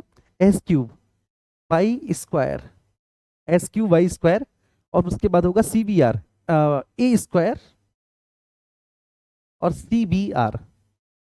लेकिन जब मैं तुम्हारी तरह स्टूडेंट था, तो मैंने ऐसे याद किया था, राजा भोज का हर एक ग्रंथ मोस्ट एंड मोस्ट इंपोर्टेंट है, इसको मैंने ऐसे याद किया, S Q Y square A square C B R, ये इनके ग्रंथ। ठीक है, ये ट्रिक है। एस क्यू मीन्स, ठीक है, सम्रांगण सूत्रधार, सरस्वती कंठाभरण, और सिद्धांत संग्रह, मतलब सा से, एस से इनके 3 ग्रंथ हैं राजा भोज साहब के, एस से 3 ग्रंथ हैं राजा भोज साहब के। कौन कौन से ग्रंथ हैं एस से? सम्रांगगढ़ सूत्रधार, बोलो मेरे साथ साथ, सम्रांगगढ़ सूत्रधार, सम्रांगगढ़ सूत्रधार, सरस्वती कंठाभरण, सरस्वती कंठाभरण, और सिद्धांत संग्रह। फिर ए से, फिर बाई, बाई से 2 ग्रंथ हैं। कौन कौन से 2 ग्रंथ है बेटा बाई से? एक है योग सूत्रवृत्ति, ठीक है, एक कौन सा है मेरे प्यारे बच्चे, योग सूत्र वृत्ति, और दूसरा है युक्ति कल्पतरु। कौन सा, युक्ति कल्पतरु। तो वहीं से इनके दो ग्रंथ हैं, योग सूत्र वृत्ति, बोलो मेरे साथ, योग सूत्र वृत्ति, और दूसरा युक्ति कल्पतरु, बोलो योग सूत्र वृत्ति और युक्ति कल्पतरु। फिर ए से दो हैं, ठीक है, एक है आदित्य प्रताप सिद्धांत, आदित्य प्रताप किसको कहते हैं, सूर्य को, आदित्य प्रताप सिद्धांत, और दूसरा आयुर्वेद सर्वस्व, जिसमें आयुर्वेद के बारे में चर्चा है। फिर सी फॉर चारु चर्चा, वी फॉर विद्या विनोद, ठीक है, और आर फॉर राजा मार्तंड। ठीक है, तो ऐसे आपको याद करना है, देख लो, सम्रांगगढ़ सूत्रधार सरस्वती कंठावरण सिद्धार्थ संग्रह योग सूत्रवृत्ति युक्ति कल्पतरु चारु चर्चा, ठीक है ना, सी आ गया। पहले ए से देख लो, आदित्य प्रताप सिद्धांत आयुर्वेद सर्वस्व, ठीक है, फिर सीवीआर चारु चर्चा विद्या विनोद और राजा मार्तंड। इनके दरबार में हर्ष, हर्ष दूसरे हर्ष हैं, वो वाले हर्ष नहीं, खंडन खंड खाद्य वाले हर्ष नहीं बच्चे, खंडन खंड खाद्य वाले हर्ष जो है वो हर उसके दरबार में रहते थे, जयचंद के दरबार में, जयचंद के दरबार में हर्ष रहते थे, ये दूसरे हर्ष हैं। ठीक है, इसके दरबार में भी हर्ष निवास करते थे, इनके दरबारी कवि थे हर्ष, और हर्ष ने नैषधीय चरितम की रचना की है, मोस्ट एंड मोस्ट इंपोर्टेंट है, ठीक है ना। और वहीं इनके दरबार में दूसरे विद्वान है मेरुतुंग, ठीक है, और मेरुतुंग साहब ने प्रबंध चिंतामणि की रचना की है, ठीक है, मेरुतुंग साहब ने प्रबंध चिंतामणि की, तो इनके दरबार में हर्ष निवास करते थे, ठीक है, हर्ष ने नैषधीय चरितम की रचना की है, इनके दरबार में हर्ष निवास करते थे, हर्ष ने नेषधीय चरितम की रचना की है, हर्ष ने, ठीक है, और प्लस मेरुतुंग भी निवास करते थे, मेरुतुंग ने प्रबंध चिंतामणि की रचना की है, मेरुतुंग ने प्रबंध चिंतामणि की रचना की है।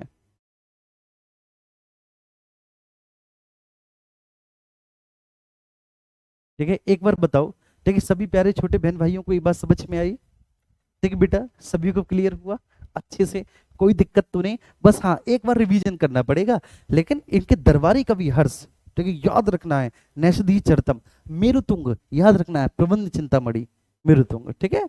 चलिए, तो इसी के साथ ये हुआ आपका खत्म बच्चे, ये वाला पोर्शन, ठीक है। अब हम बात करेंगे इस्लाम का उदय, इस्लाम का उदय एवं अरब आक्रमण, बहुत अच्छे से समझेंगे, पहले आज कहानी के तौर पर इसको समझेंगे, और फिर कल हम जो है ना इसको लिख लेंगे बच्चे, है ना। आज कहानी के तौर पर समझेंगे, कल हम इसको लिख लेंगे।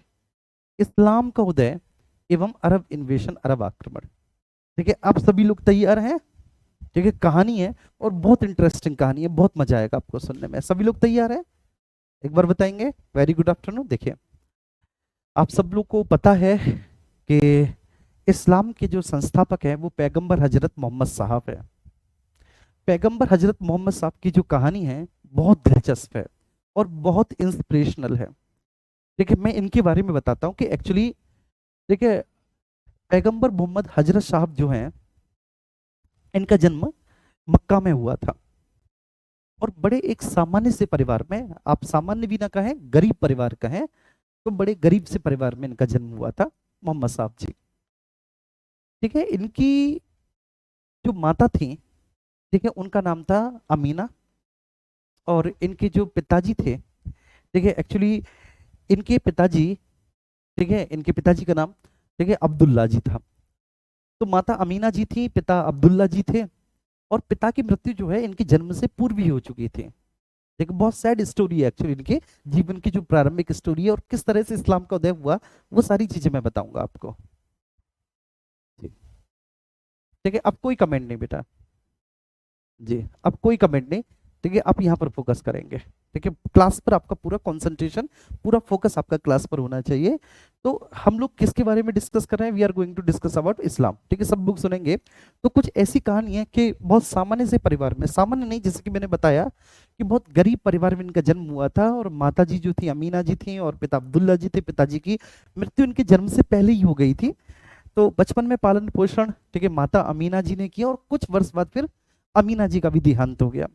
जब अमीना जी का देहांत हो गया तो इनके चाचा थे अबू तालिब, इनके चाचा थे, चाचा जान अबू तालिब साहब, फिर इनका, ठीक है, ख्याल रखने लगे, इनकी देखभाल करने लगे, इनके भरण पोषण की जिम्मेदारी उनके कंधों पर आ गई। और अबू तालिब साहब जो हैं वो एक्चुअली व्यापार करते थे, ठीक है, मतलब उनका कोई बहुत बड़ा व्यापारिक एम्पायर नहीं था, कोई बहुत बड़ा बिजनेस एम्पायर नहीं था, ठीक है, वो बस इतना काम होता था उनका कि एक देश से दूसरे देश समुद्री जहाजों के माध्यम से जो उत्पाद पहुंचाए जाते थे, तो उन उत्पादों में ठीक है ना, वो बेसिकली उनका एक अपना एक ठीक है परसेंटेज होता था। ठीक है, वो टेक केयर करते थे, साथ जाते थे उन समुद्री अभियानों में, एक स्थान से दूसरे स्थान पर। ठीक है, मतलब माल को चढ़ाना और डेस्टिनेशन तक डिलीवर करना, ये उनका मुख्य काम हुआ करता था। ठीक है, एक तरह से वो डिलीवरी मैन थे, और अच्छी खासी इनकम भी प्राप्त हो जाती थी। तो बहुत जल्दी ही जब मोहम्मद साहब थोड़े से बड़े हुए थे, उनको भी उन्होंने इसी काम में लगा लिया।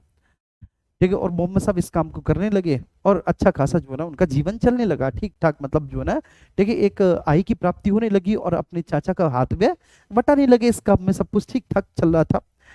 ठीक है, तभी ये सारी चीजें चल रही थी, बहुत ठीक ठाक था उनके जीवन में। लेकिन चाचा अबू तालिब भी गुजर गए, और जब चाचा अबू तालिब गुजर गए, तो गुजरने के बाद चाचा का जो बेटा है अबू जहल, वो इनको बहुत नापसंद करता था, बहुत ज्यादा। तो अबू जहल ने इनको व्यापार से बेदखल कर दिया कि तू हट यहाँ से, ठीक है, तेरा कोई यहाँ मतलब नहीं है, ठीक है, और ना तेरा यहाँ पर कोई अधिकार। ठीक है, हालांकि वो अबू तालिब के ही उस कारवां को आगे बढ़ा रहे थे, उनके उस बिजनेस को आगे बढ़ा रहे थे मोहम्मद साहब, लेकिन उसको हटा दिया गया मोहम्मद साहब को अबू जहल के द्वारा, क्योंकि वो पसंद नहीं करता था। अब ये फिर से बेघर से हो गए। ठीक है, और जब फिर से बेघर से हो गए, तो ऐसी स्थिति में इनको एक अपॉर्चुनिटी के तौर पर एक बहुत ठीक है धनी मुस्लिम व्यापारी की विधवा थी, जिनका नाम था खदीजा। खदीजा की उम्र उस समय लगभग 40 वर्ष के आसपास थी, और ये 25 वर्ष के हो गए थे लगभग। ठीक है, तो इन्होंने जो है ना वहां पर कुछ अपना काम धंधा किया, कुछ हाउस होल्ड्स के काम, घर के काम करने स्टार्ट किए, और ऐसी स्थिति में ठीक है इनके ठीक है ना चरित्र को देखते हुए, और इनके ठीक है पवित्रता को देखते हुए खदीजा को इनको प्रेम हो गया, और खदीजा ने इनके समक्ष प्रेम प्रस्ताव रखा, और इन्होंने जो है ना ठीक खदीजा से विवाह कर लिया, निकाह कर लिया। तो 40 वर्ष की खदीजा और 25 वर्ष के मोहम्मद साहब हाउस होल्ड्स थे। ठीक है, इस बात में हम बात करें, उनके घर पर उनके कुछ घरेलू काम करते थे, ठीक है ना, जैसे कुछ मार्केट से लाना वगैरह हो, और वो बहुत धनी मुस्लिम व्यापारी की ठीक है ना विधवा थी, और उनके पति इस समय ठीक है ना स्वर्ग से धार चुके थे। तो ऐसी स्थिति में फिर ठीक है मोहम्मद साहब ने निकाह किया, और निकाह करने के बाद जो है ना मोहम्मद साहब ठीक है बढ़िया अपनी ठीक है अच्छे से मोहम्मद साहब जो है ना अपनी दुनिया में रहने लगे, अपनी गृहस्थ दुनिया में रहने लगे, सब कुछ ठीक चल रहा था। तो वही एक दिन जो है ना मोहम्मद साहब किसी बिजनेस के सिलसिले में, वही खदीजा जी के व्यापार को वो संभाल रहे थे, तो बिजनेस के सिलसिले में कहीं जा रहे थे, तो वहीं पर एक हीरा नाम की गुफा है, ठीक है, मक्का में ही। तो वहां से एक तेज चमकती हुई रोशनी दिखाई दी, जो मोहम्मद साहब को उनके नाम से बुला रही थी वो रोशनी। शुरुआत में तो उनको थोड़ा सा संकोच हुआ, लेकिन बार बार जब मोहम्मद साहब के नाम से पुकारे जाने पर जब मोहम्मद साहब वहां पर गए, तो उन्होंने देखा उस हीरा नामक गुफा में एक जिब्राइल नामक देवदूत ठीक है उनसे आकर भेंट करता है, और उनको बहुत सारी धर्म की शिक्षाएं देता है। इन धर्म की शिक्षाओं में वह इस्लाम की शिक्षाएं बताता है कि इस्लाम क्या है क्या नहीं, और क्या हमारा उद्देश्य है क्या नहीं, इस तरह से मनुष्य को कैसे रहना चाहिए, उसको अपना जीवन कैसे यापन करना चाहिए, और ये सारी बातें ठीक है नैतिकता की, चरित्र की, सत्य की है, ठीक है, ऐसी बहुत सारी बातें उनको बताई जाती है जिब्राइल के द्वारा। और तब फिर ठीक है वहां से शिक्षा पाकर वे घर पर जब आते हैं, तो घर आने के बाद जो है ना उनकी दुनिया पूरी बदल चुकी थी। मतलब एक दिन पहले जो मोहम्मद साहब थे, एक दिन बाद वो बिल्कुल वैसे नहीं रहे, सब कुछ आमूलचूल परिवर्तन उनके जीवन में हो चुका था। अब उन्होंने बीड़ा उठाया कि जिब्राइल ने जो उनको संदेश दिया है, जिब्राइल देवदूत है, तो जिब्राइल ने जो उनको संदेश दिया है वे इन संदेशों का प्रचार प्रसार करेंगे, और वे संदेशों का प्रचार प्रसार करने लगे। एक्चुअली वो एक कबीले से बिलोंग करते थे, वहां पर मक्का में एक कबीला था कुरैश कबीला, वो एक कुरैश कबीले से बिलोंग करते थे। और ये जो कुरैश कबीला था मेरे प्यारे बच्चे, ये देखिए एक तरह से ब्राह्मण था, ठीक है, जैसे हमारे यहाँ ब्राह्मण होते हैं वैसे वहां पे कुरैश कबीला था।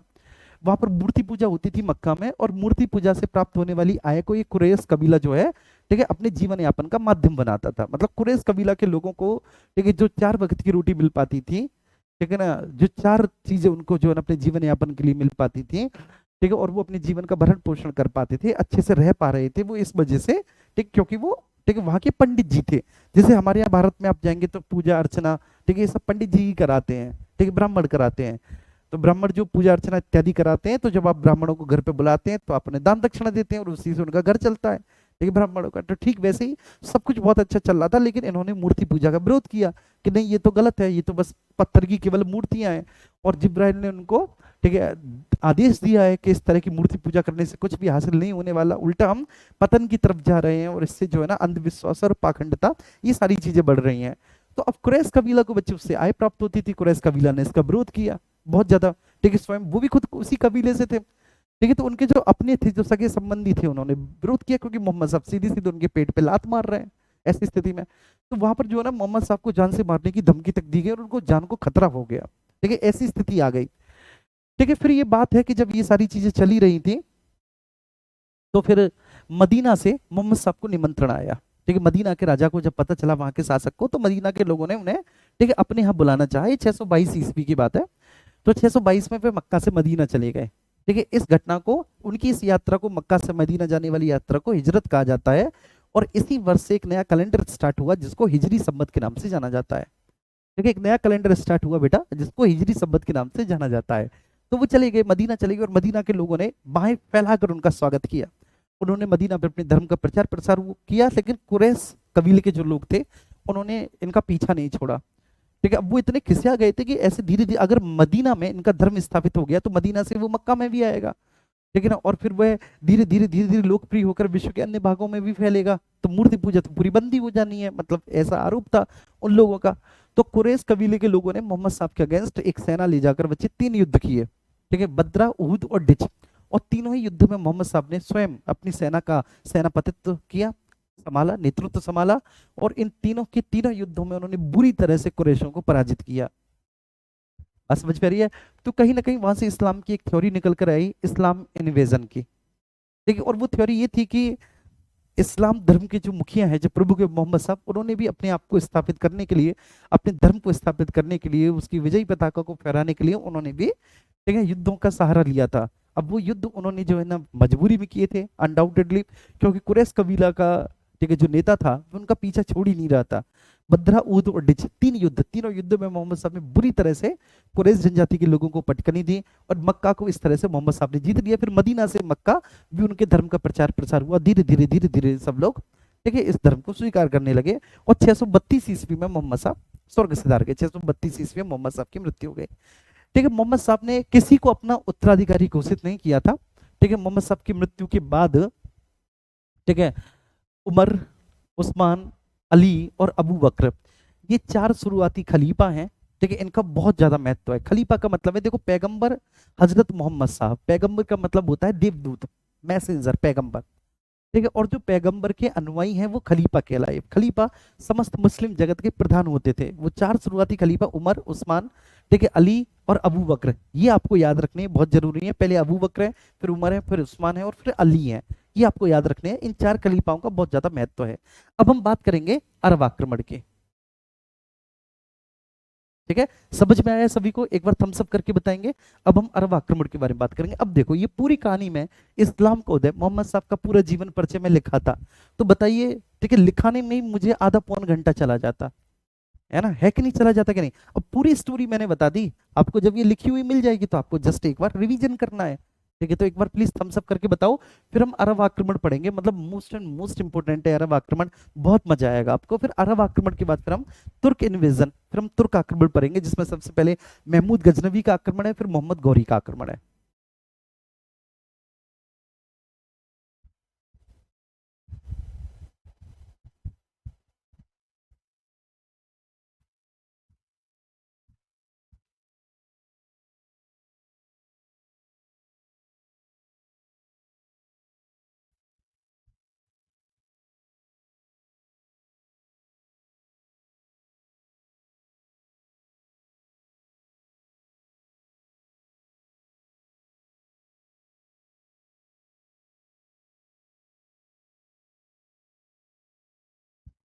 जी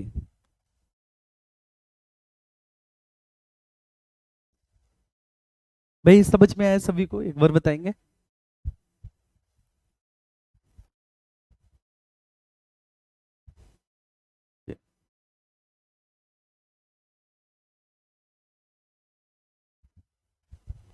ठीक है, आइए अब अरब इन्वेजन, अरब आक्रमण के बारे में बात करेंगे। आओ सब लोग। ठीक है, अरब आक्रमण को देखो बच्चे। अरब आक्रमण कुछ इस तरह से है, अरब आक्रमण की कहानी।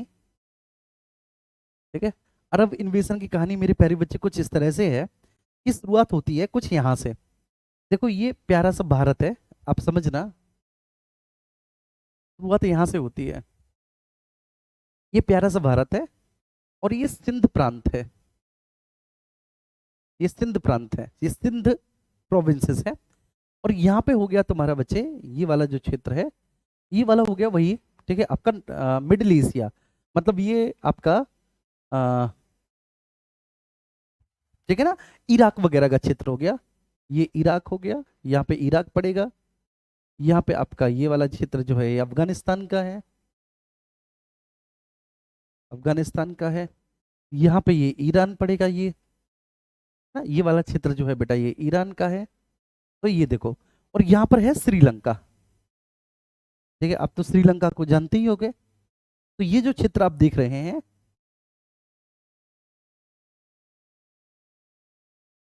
ये वाला क्षेत्र है बच्चे श्रीलंका। अब समझना सब लोग कि पूरी कहानी है क्या, एक्चुअली हुआ क्या है। तो इस पूरे घटनाक्रम को आप लोग समझना, इस पूरे घटनाक्रम को आप लोग जानना, मैं आपको समझा रहा हूँ और बहुत ईमानदारी के साथ आपको फोकस करना है इस पर। देखो हुआ क्या कि ठीक है, श्रीलंका के राजा ने ठीक है नया नया इस्लाम धर्म कबूल किया, और कहते हैं ना कि नया नया मुल्ला अल्लाह ही अल्लाह चिल्लाता है, ठीक है, ये कहावत है कि नया नया मुल्ला अल्लाह ही अल्लाह गाता है। तो ऐसे ही इसने नया नया इस्लाम धर्म कबूल किया, स्वीकार किया श्रीलंका के राजा ने।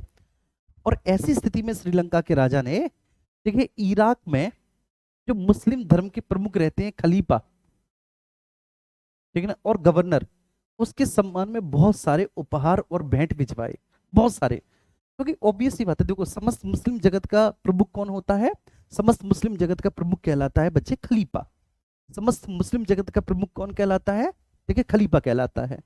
तो जब भैया श्रीलंका के शासक ने, श्रीलंका के राजा ने इस्लाम धर्म स्वीकार किया, तो इस्लाम धर्म स्वीकार करने के बाद उन्होंने जो है बच्चे बहुत सारे भेंट और उपहार ठीक है खलीफा और उसके गवर्नर के लिए ठीक है प्रेषित करवाए, पानी के जहाज से भिजवाए। गवर्नर था हज्जाज और खलीफा था, खलीफा का नाम था वाहिद। ठीक है, ये बात समझ में आ रही है मेरे प्यारे बच्चे, खलीफा था वाहिद। तो जब ये जहाज ऐसे करके सिंध से गुजरा, क्योंकि सिंध से गुजर के ही जाएगा, जब ये जहाज बेटा सिंध से गुजरा तो सिंध के व्यापारियों ने उस जहाज को लूट लिया। ठीक है, सिंध के व्यापारी कह रहा हूं, सिंध के लुटेरों ने, ये सिंध के जो लुटेरे थे वो बहुत कुख्यात लुटेरे थे, एक होता है प्रख्यात, एक होता है कुख्यात। तो सिंध के जो लुटेरे थे, ये सिंध के लुटेरे बेटा बहुत ज्यादा कुख्यात लुटेरे थे, सिंध के लुटेरों ने इसको लूट लिया लिटरली, इस जहाज को। ये श्रीलंका से जा रहा था और इसमें बहुत सारे, क्योंकि श्रीलंका में बच्चे ठीक है बहुत अमूल्य रत्न मिलते हैं, तो हीरा सोना चांदी जवाहरात रत्न ये सब, और प्लस ठीक है एक और चीज थी, कुछ सहेली कन्याएं, ठीक है, कुछ सहेली कन्याएं वह भी खलीफा के सम्मान में भेजी जा रही थी। तो वो जो कुछ कन्याएं और हीरे रत्न जवाहरात वो सब जो भेजे जा रहे थे बच्चे, तो सिंध के लुटेरों ने इस जहाज को लूटा, और लूटने के बाद सब कुछ लूट लिया। ठीक है, वो कन्याएं भी लूट ली जो ले जा रही थी, और वो जो रत्न हीरे और वो थे वो सब कुछ। और ये समाचार गवर्नर जो है हज्जाज, उसको पता चला। तो जब हज्जाज को पता चला कि भाई ये काम किसने किया है, तो ये सिंध के लुटेरों ने किया है, और सिंध का शासक होता था उस समय राजा दाहिर। तो भैया जी हज्जाज ने राजा दाहिर को एक मैसेज भिजवाया कि दाहिर भाई ऐसी ऐसी बात है, देखिए आपके नगर के कुछ लुटेरों ने श्रीलंका के राजा के द्वारा भेजे जाने वाले जहाज को लूट लिया। लूटने के बाद उससे बेशकीमती मात्रा में धातुएं वगैरह जो हैं वो उन्होंने लूटी हैं। ठीक है, आप ठीक है उनको पकड़कर उन्हें दंडित कीजिए, और उस सारे माल को, जो जब्त किया हुआ माल है, वो समस्त जब्ती माल को आप हमारे पास भेजिए। ठीक है, ऐसा हज्जाज ने ठीक है राजा दाहिर को पत्र लिखकर एक निवेदन किया कि हम आपसे निवेदन करते हैं, क्योंकि ठीक है अगर मान के चलिए कल को ऐसा कुछ होता है कि हमारे यहाँ के कोई भी व्यक्ति ठीक है ऐसा कुछ डिस्टरबेंस कर दे, ठीक है, तो वहां पर हम भी आपकी हेल्प करेंगे। ये तो भाई दो राजाओं के बीच में एक कॉन्ट्रैक्ट, एक संधि है कि भाई मान के चलिए कि अभी आपके यहाँ के लुटेरों ने हमारे जहाज को लूटा है, ठीक, कल को मान के चलिए कि आपके जहाज को हमारे यहाँ के लुटेरे लूट ले, तो ये हमारा फर्ज बनता है कि आपके लूटे गए समस्त धन को हम जब्त कराएं, और जब्त कराने के बाद सम्मान पूर्वक आपके पास भेजें। तो ऐसे अब आपका फर्ज बनता है। तो राजा दाहिर ने कह दिया कि भाई जो सिंध के लुटेरे हैं, और दाहिर ने बिल्कुल सही बात कहा कि राजा दाहिर ने कहा कि भाई जो सिंध के लुटेरे हैं ये बहुत निकम्मे किस्म के व्यक्ति हैं, वह उसके नियंत्रण से बाहर हैं। सिंध के लुटेरों पर उसका कोई नियंत्रण है ही नहीं, टू बी ऑनेस्ट। लेकिन उसने बिल्कुल सीधा बोला कि भाई सिंध के लुटेरों पर मेरा कोई नियंत्रण है ही नहीं, वो मेरे नियंत्रण से बाहर हैं और वे खूब लूटपाट करते हैं। वो खुद कहता है दाहिर कि भाई ऐसा है कि तुम ही खुद इनको पकड़ लो, ठीक है, और पकड़ने के बाद तुम ही सजा दे लो, और ठीक है इन्होंने सालों ने जितना भी माल तुम्हारा लूटा है, ठीक है सब कुछ तुम ही ले लो, ठीक है जो कन्या फन्या भी लूटी है वो भी तुम ले लो, ठीक है भाई मैं तुम्हारे हाथ जोड़ रहा हूँ, मुझसे मत कहो ये बात, क्योंकि वो मेरे नियंत्रण से बाहर है। हज्जाज ने इस पत्र को अपना अपमान समझा। हज्जाज को ऐसा लगा कि एक राजा के नियंत्रण से कैसे बाहर हो सकते, कहीं ना कहीं राजा की भी इसमें सह होगी, और कहीं ना कहीं हज्जाज ओवर कॉन्फिडेंट था, और उसने जो है ना इसको अपना अपमान समझा, और अपमान कर जब समझा तो हज्जाज फिर से एक लेटर राजा दाहिर को लिखता है, दाहिर से कहता है कि अगर ठीक है, ठीक है अगर, ठीक है तुम नहीं उनको नियंत्रण में ला सकते तो फिर तुम्हें राजा बनने का कोई अधिकार ही नहीं है, और अगर तुम्हें राजा बनने का कोई अधिकार नहीं तो हम जल्द आ रहे हैं सिंध पर कब्जा करने के लिए। दाहिर कहता है कि औकात है तो आजा, ठीक है दाहिर भी पत्र बोलता है कि औकात है तो आजा। ठीक है हज्जाज जो है बेटा सबसे पहले उबैदुल्ला के नेतृत्व में एक सैनिक अभियान भेजता है सिंध पर आक्रमण करने के लिए, असफल होता है। फिर बुदेल के नेतृत्व में अगला एक सैन्य अभियान भेजता है, ये भी असफल होता है। और उसके बाद अगला सैनिक अभियान जो भेजा जाता है वह मोहम्मद बिन कासिम। अब ये जो मोहम्मद बिन कासिम है बेटा उसी का दामाद है, ठीक है, और दामाद से पहले उसका भतीजा है, उम्र महज 17 साल है इस, ठीक है 17 साल का लड़का है मोहम्मद बिन कासिम। अब वह हज्जाज कहता है मोहम्मद बिन कासिम से कि अब मेरी इज्जत, ठीक है तेरे हाथ में है, अगर तू भी सिंध को नहीं जीत पाया तो फिर जिंदा मत लौटना, बेशक तू मेरा दामाद सही, मेरी बेटी चाहे बेशक तुझको ब्याही सही। ऐसी स्थिति में मोहम्मद बिन कासिम बहुत स्ट्रेटेजिकली, ठीक है बहुत रणनीति पूर्वक बच्चे सिंध के क्षेत्रों में प्रवेश करता है, और सिंध के क्षेत्रों में प्रवेश करते हुए बच्चे, ठीक है रावर के किले में, राजा दाहिर जो है रावर के किले में रह रहा था उस समय, ठीक है खूब जबरदस्त संघर्ष होता है, और दाहिर पूरी, ठीक है ना आप कह सकते हैं कि राजा दाहिर जो है वो अपने पूरे पराक्रम और अपने पूरे शौर्य के साथ मोहम्मद बिन कासिम के आक्रमण का सामना करता है। अब आप यहाँ पर ये मत सोच लेना कि यार दाहिर बहुत कमजोर स्थिति का शासक रहा होगा, है दाहिर ने तो ऐसी हथियार डाल दी होंगे, नहीं बेटा, ठीक है वही दाहिर है जो हज्जाज से कहता है औकात है तो आजा बेटा जीत के दिखा दे। ठीक है उबैदुल्ला और बुदैल, ठीक है दो सैन्य अभियानों को इसने सफल किया है, ठीक है दो राजाओं को इसने पराजित किया है, दो सेनापतियों को पराजित किया है। फिर मोहम्मद बिन कासिम, क्योंकि मोहम्मद बिन कासिम को अफगानिस्तान के क्षेत्रों से भी और जो सिंध से पहले की जो छोटे छोटे राज्य है उनके क्षेत्रों से भी उसको सैनिक सहायता मिली थी, तो इसकी सैन्य क्षमता बहुत ज्यादा बड़ी थी, और स्ट्रेटेजिकली इसको सब कुछ पता था कि किस तरह से सिंध को जीता जा सकता है। इसने सभी तरफ से जो है सिंध को स्थल मार्ग और जल मार्ग सभी तरफ से घेर लिया था। ऐसे ही रावर के किले जहां पर राजा दाहिर थे, राजा दाहिर की जहां पर बच्चे सल्तनत थी, जहां पर उनका साम्राज्य था, उस किले को भी घेर लिया। ठीक है राजा दाहिर हालांकि खूब वीरता पूर्वक लड़े अंत में, और फिर राजा दाहिर जब वीरता पूर्वक लड़े तो वो ठीक है शहीद भी हुए, वीर गति को प्राप्त हुए। मोहम्मद बिन कासिम इस तरह से बच्चे राजा दाहिर की, ठीक है पराजय के बाद आगे बढ़ता है। आगे बढ़ने के बाद राजा दाहिर के, ठीक है ना एक पुत्र भी है, वो आगे शासन कर रहे हैं उन क्षेत्रों पे, ठीक है तो वो सारी चीजें हैं, तो ठीक है सबसे इसका सामना होता है। अब यहाँ पर आप देखना दाहिर की दो पत्नियां थी, ठीक है एक थी रानी बाई, ठीक है ये ध्यान रखना, एक थी रानी बाई और दूसरी का नाम मुझे याद नहीं आ रहा क्या थी, मैं कल आपको बता दूंगा, मेरे दिमाग से निकल गया दूसरी का नाम, लाड़ू, लाड़ू बेगम, ठीक है लाड़ू, रानी लाड़ू और रानी बाई, दो रानी लाड़ू और रानी बाई, दो पत्नियां थी। अब देखो ठीक है दो पत्नियां हैं राजा दाहिर की हैं। जब राजा दाहिर आया बच्चे, ठीक है ना सॉरी दाहिर की दो पत्नी, जब मोहम्मद बिन कासिम आगे आया, राजा दाहिर की इस समय मृत्यु हो चुकी है, वो वीर गति को प्राप्त कर चुके हैं और दाहिर आगे बढ़ रहा है। ऐसी स्थिति में रानी बाई ने तलवार उठाई राजा दाहिर के अगेंस्ट, और तलवार उठाती हुई रानी बाई पूरी वीरता के साथ दाहिर के आक्रमण का सामना करती हैं, सॉरी मोहम्मद बिन कासिम के आक्रमण का सामना करती हैं।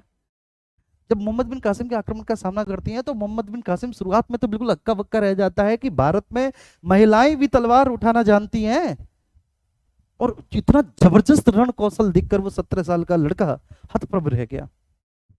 और रानी बाई जो वीरता पूर्वक लड़ी, जो वीरता पूर्वक लड़ी मेरे प्यारे बच्चे, ठीक है वो अपने आप में इतिहास के स्वर्णिम अक्षरों में उसको लिखा जाना चाहिए। लेकिन अंत में ठीक है जब उन्हें लग गया कि वो चारों तरफ से, ठीक है इन मुस्लिम सैनिकों की सेना से घिर चुकी है, लिटरली यही वर्ड लिखा हुआ है इतिहास में, तो मैं ठीक है मुस्लिम सैनिकों की सेना से चारों तरफ से रानी बाई घिर चुकी है, तो रानी बाई अपनी कुछ ठीक है सखी सहेलियों के साथ सती हो जाती हैं, ठीक है सतीत्व का वर्ण करती हैं, जौहर कर लेती हैं, ठीक है जिसको कहा गया। दूसरी है लाड़ू, ठीक है लाड़ू ठीक है जौहर नहीं करती, ठीक है लाड़ू मोहम्मद बिन कासिम से निकाह कर लेती है, ठीक है। और राजा दाहिर की दो पुत्रियां थी, एक सूरजमल देवी एक परमल देवी, सूरजमल देवी और परमल देवी, दो पुत्रियां थी। इन दोनों पुत्रियों को मोहम्मद बिन कासिम कैच करता है, पकड़ता है, और जितना भी खजाना सिंध के क्षेत्रों से लूटा गया, उस पूरे खजाने को इनकी दो पुत्री और एक पत्नी जो कि लाड़ो है, उसके साथ बच्चे जो है ना शिप में रखकर खलीफा के सम्मान में भिजवाता है। खलीफा के सम्मान में औरतें भी भिजवाई जाती थी, जैसे श्रीलंका के राजा ने भी भिजवाई थी। और जबकि मुस्लिम जगत के मुखिया हैं, प्रधान है, लिटरली ये बात इतिहास में लिखी हुई है, मैं कोई झूठ नहीं बोला। ठीक है, तो सूरजमल देवी और परमल देवी ये दोनों भिजवाई जाती हैं खलीफा के सम्मान में, खलीफा साहब के यहाँ। लेकिन ये दोनों कितनी रणनीतिकार हैं, जब ठीक रात के समय में खलीफा वाहिद के ठीक बिस्तर पर इनको प्रेषित किया जाता है, तो खलीफा वाहिद से कहती है कि आप हमें छू नहीं सकते, आप हमें टच भी नहीं कर सकते। तो खलीफा वाहिद कहता है कि ऐसी क्या गुस्ताखी की और ये और वो। तो कहती है कि देखो भाई, बात ऐसी है कि तुमसे पहले जो तुम्हारा सेनापति है मोहम्मद बिन कासिम, उसने हमें इम्प्योर कर दिया है, पवित्र कर दिया है उसने। तो अब हम तुम्हारे लायक रहे नहीं, क्योंकि तुम इतने पवित्र और इतने दैवीय व्यक्ति हो, आप मुस्लिम जगत के मुखिया प्रधान हो, तो हम ठीक है किस लिहाज से आपके साथ हैं। ठीक है, और मतलब रणनीतिकार कहते हैं ना, रणनीतिकार। और ऐसी स्थिति में बड़ा गुस्सा आया वाहिद को। वाहिद ने सबसे पहले तो बच्चे, इस समय हज्जाज मर चुका है, हज्जाज मर चुका है, तो तुरंत वाहिद ने ऑर्डर दिया कि मोहम्मद बिन कासिम को वापस बुलाया जाए। है, तो एक सेना जाती है, मोहम्मद बिन कासिम को वापस बुलाकर खलीफा वाहिद के सामने प्रस्तुत करती है। और खलीफा वाहिद ने आओ देखा ना ताओ, तुरंत बच्चे धड़ से सिर को अलग कर दिया मोहम्मद बिन कासिम की। तेरी इतनी गुस्ताखी, देखिए हमारी जो जो जो चीज हमारे लिए प्रेषित की जाएगी, तो पहले से ही ठीक है, मतलब जैसे आप कहते हैं ना कि किसी के लिए ठीक है थाली में खाना रख के आया और आपने पहले से ही उसका एक निवाला तोड़ लिया, मेरी आप बात समझना, इतना ज्यादा गुस्सा हो जाता है और यहाँ से मोहम्मद बिन कासिम की मृत्यु हो जाती है, मोहम्मद बिन कासिम का अंत हो जाता है। लेकिन ये जो आक्रमण हुआ था बच्चे, अरब आक्रमण, ये 712 ईस्वी में हुआ था। और इसका उल्लेख जो है वो चचनामा नामक एक पुस्तक में किया गया है। इसका उल्लेख चचनामा नामक एक पुस्तक में किया गया है, एक बुक में किया गया है। इसका जो उल्लेख किया गया है 712 ईस्वी में ये आक्रमण हुआ था मोहम्मद बिन कासिम का। अगले ही साल मोहम्मद बिन कासिम मुल्तान को जीतता है, मुल्तान पर आक्रमण करता है 713 में। ठीक है, अभी वापस नहीं लौटा है, अभी वापस नहीं बुलाया है, अगली साल की बात है। ठीक है, जैसे 712 में इसने इसको जीता, सिंध को जीता, तो सिंध को जीतने के बाद जो है ना बच्चे, देखिए फिर 713 में इसने मुल्तान को जीता। और मुल्तान से इसको इतनी अधिक मात्रा में सोना चांदी प्राप्त हुए, इतनी अधिक मात्रा में मुल्तान में इसको सोना चांदी प्राप्त हुए कि इसने मुल्तान का नाम स्वर्ण नगरी रख दिया। लिटरली मुल्तान क्या है, गोल्डन सिटी है, स्वर्ण नगरी है। ठीक है, फिर ठीक है ये शासन कर पाता, तब तक खलीफा का मैसेज आ गया कि वापस बुलाओ, हम सम्मान करना चाहते हैं उसका। ऐसे बुलाया गया था कि हम सम्मान करना चाहते हैं, नहीं तो आता ही नहीं, भाग जाता। अगर पता होता कि खलीफा वाहिद ऐसे है, ठीक है ना, बदला लेगा या फिर इस तरह से जो है ना दंडित करेगा, तो आता ही नहीं। हम सम्मान करेंगे क्योंकि उन्होंने देखिए इतने बड़े क्षेत्र को जीता है, और वो भी नॉन मुस्लिम क्षेत्र को जीतकर उन्होंने मुस्लिम धर्म की विजयी पताका वहां पर फहराई है, ये और वो। ठीक है, मोहम्मद बिन कासिम ने यहाँ पे जजिया भी लगाया है, लेकिन देखिए ब्राह्मणों पर जजिया नहीं लगाया। सिंध के क्षेत्रों में पहली बार जजिया मोहम्मद बिन कासिम नहीं लगाया।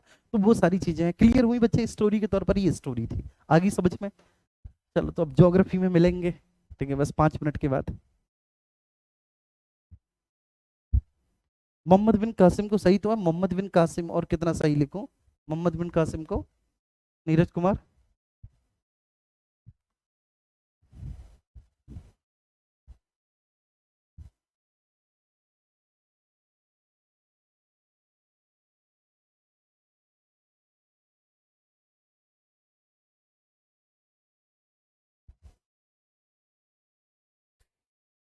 ठीक है,